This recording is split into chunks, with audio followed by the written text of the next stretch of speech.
Summer's here in a big way. Today, we're making creamy strawberry-lime CARLOTA popsicles. Low carbs, big flavor. Exactly what this heat ordered. Let's do it!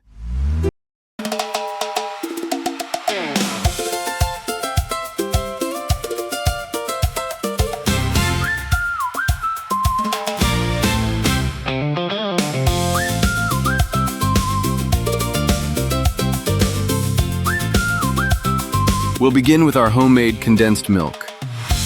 Add 1½ cups of heavy cream and 3/4 of a cup of allulose to a saucepan.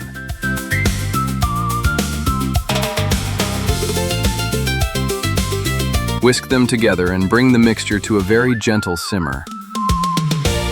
Let it reduce slowly, stirring occasionally. We're looking for a gentle reduction, not a rolling boil. Depending on your stove and the size of your saucepan, this will usually take between 25 and 40 minutes.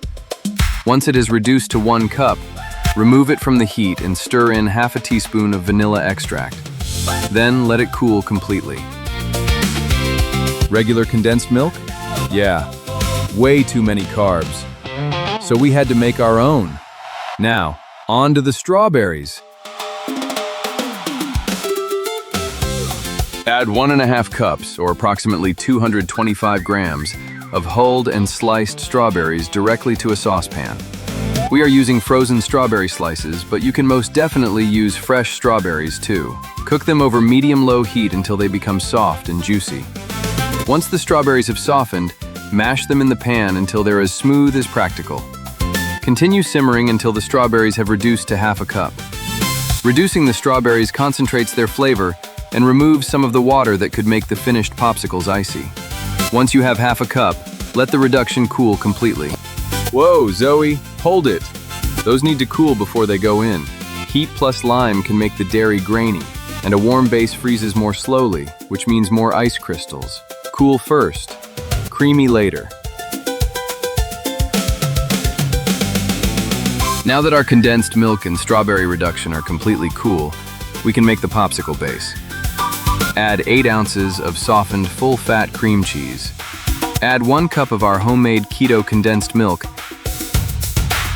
and 1/2 cup of strawberry reduction. Then add 1/4 cup of heavy cream, 2 tablespoons of fresh lime juice, and 1 teaspoon of finely grated lime zest. Blend everything until the mixture is completely smooth and uniform. If you see any cream cheese clinging to the sides, stop, scrape it down, and give it one more quick blend. That's what we're looking for.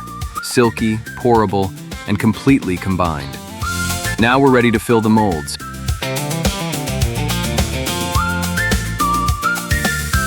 Divide the mixture evenly among 8 popsicle molds, about 3 ounces in each, and leave a little room at the top.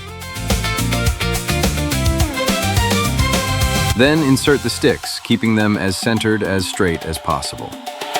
And now they're ready for the freezer. Popsicle time? Not quite. These need at least 8 hours in the freezer, or, even better, overnight. 8 hours? I know. This may be the hardest part of the entire recipe.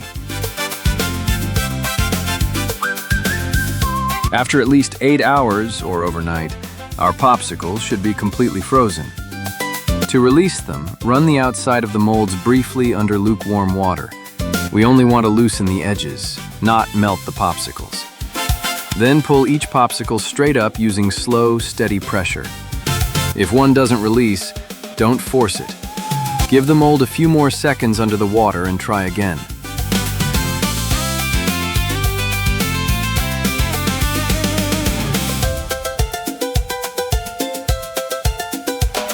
And there they are. Let's open the truck and get these served. Smooth and creamy, with real strawberry flavor up front and a bright pop of lime at the end. That's summer on a stick. Until next time, remember, keto made me do it.